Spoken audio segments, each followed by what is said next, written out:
Our next guest is Yogi Baba Adnan Ananda Siddhi Viho Kabuk from Turkey. The cultural richness of his homeland nourished his soul and his life journey through matching the logical aspects of the Occident with the emotional aspects of the Orient. He attended many training programs and learning yoga from various teachers, healers, gurus and masters all over India and in the Far East.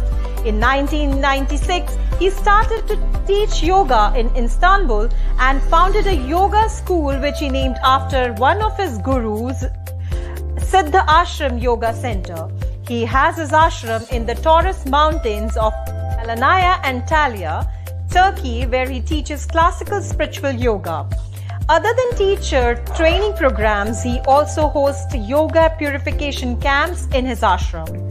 He has his autobiography by the name Without Disturbing the Silence, The Life Adventure of a Mesopotamian Yogi, published in 2008.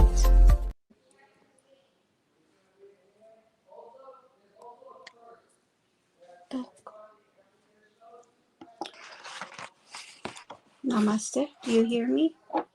Do you hear me? You are audible and visible and audible both. You're welcome, Yogi Babaji. Thank you, Dr. Vikrant. Hi, Dr. Vikrant. First of all, I want to thank Dr. Vikrantji, Swamiji Amadio Bianchi, Sukadevji, Emiji, and the team of United Consciousness and European Yoga Federation for the great service to make this event successfully. Now, spirituality and optimism is our subject. I welcome my dear friends. We have listened to quite few discussions from masters and gurus who shared with us their views on spirituality versus different aspects of attributes. Now I will try to share my ideas, how I see spirituality and optimism. Spirituality is the state of human beings regardless. A state of peace, oneness, contentment.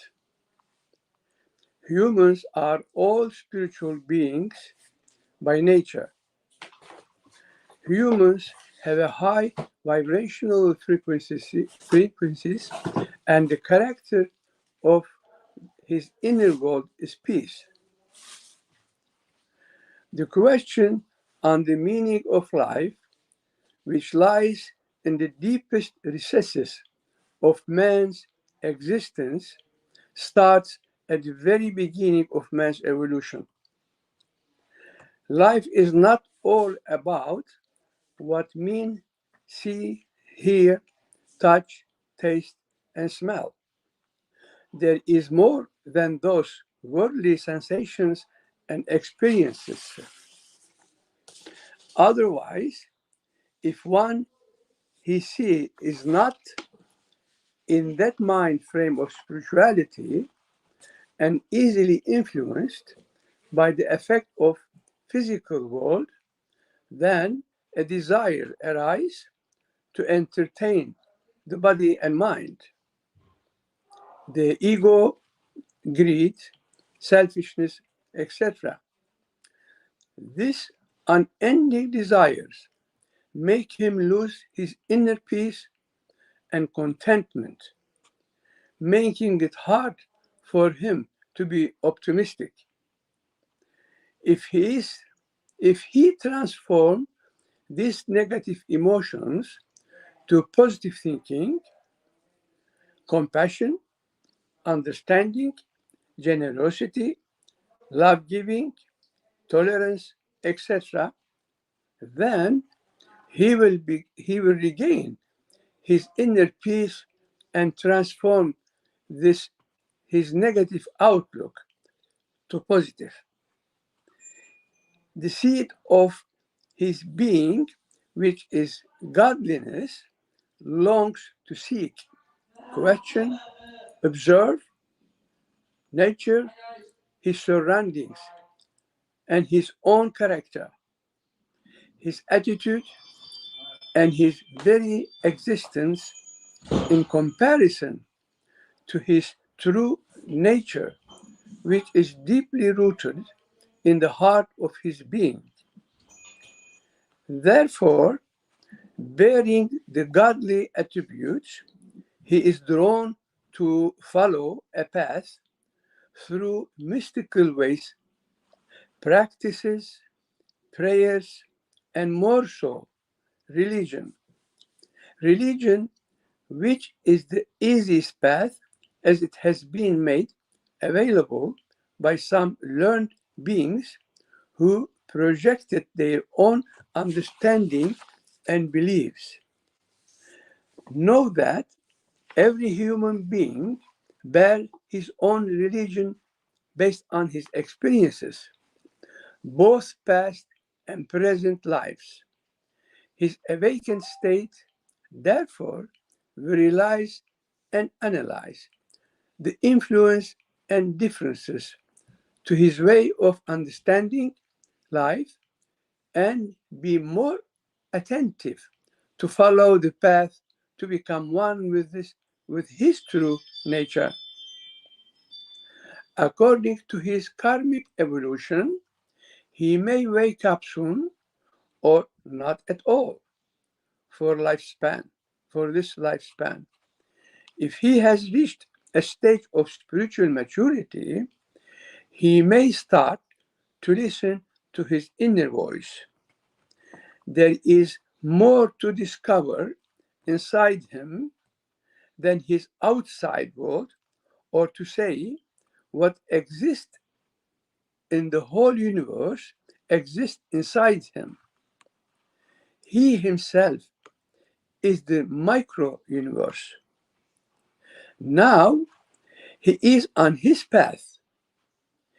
He has become the seeker or the secret of path, the secret of life, which means discovering his real self and realizing his duty on this lifespan. At this stage, knowing his true identity, the existence of this true self, he automatically becomes more optimistic and balanced in physical, mental, and energy bodies. He has found peace and contentment. Of course, man can reach realization through different traditions like yoga, Sufism, Buddhism, Christianity, etc. All the religions are holy and aim one thing, that is to awaken spirituality in man. Unfortunately, in general, religions have been misused and misunderstood. In general, yoga is more practical. Yoga is more practical spiritual system, as yoga does not discriminate between faith and religion. Yoga does not create separation, rather it brings unity. As yoga, as a word itself, it means to unite, unity. I have personally believed that yoga meditation system is complete and perfect for the world society.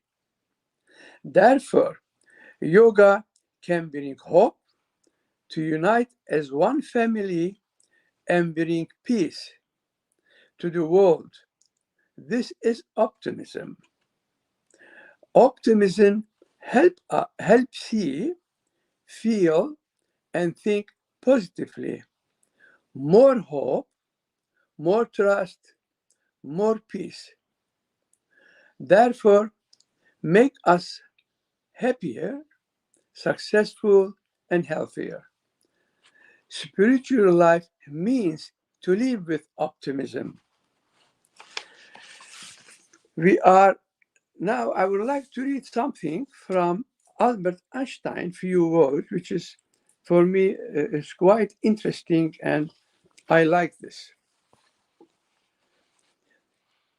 Albert Einstein has said that, according to what I have found in the book, we are slowed down sound and light waves. We are walking bundle of frequencies tuned to the music of the cosmos. We are all souls dressed in sacred biochemical garments, and our bodies are instruments that play the music of our souls.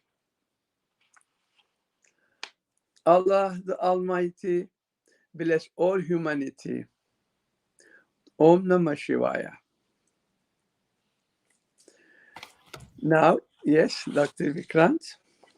Thank you very much, respected Baba Adnan ji, for your wonderful speech.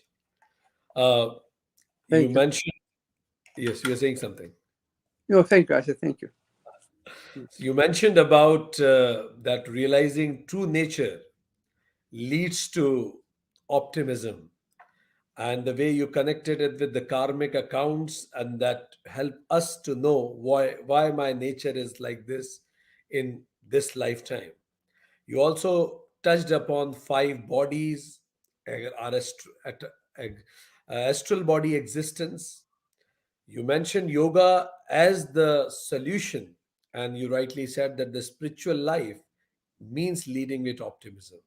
I love the quotation that you quoted that souls are biochemical the body is the biochemical garden of the soul. It is so beautiful way of putting it. I'm sure that audience who are watching us from different part of the world will be inspired by the thoughts that you put on the topic spirituality and open-mindedness. I have a small question, Baba Adnanji, if you can permit me to ask.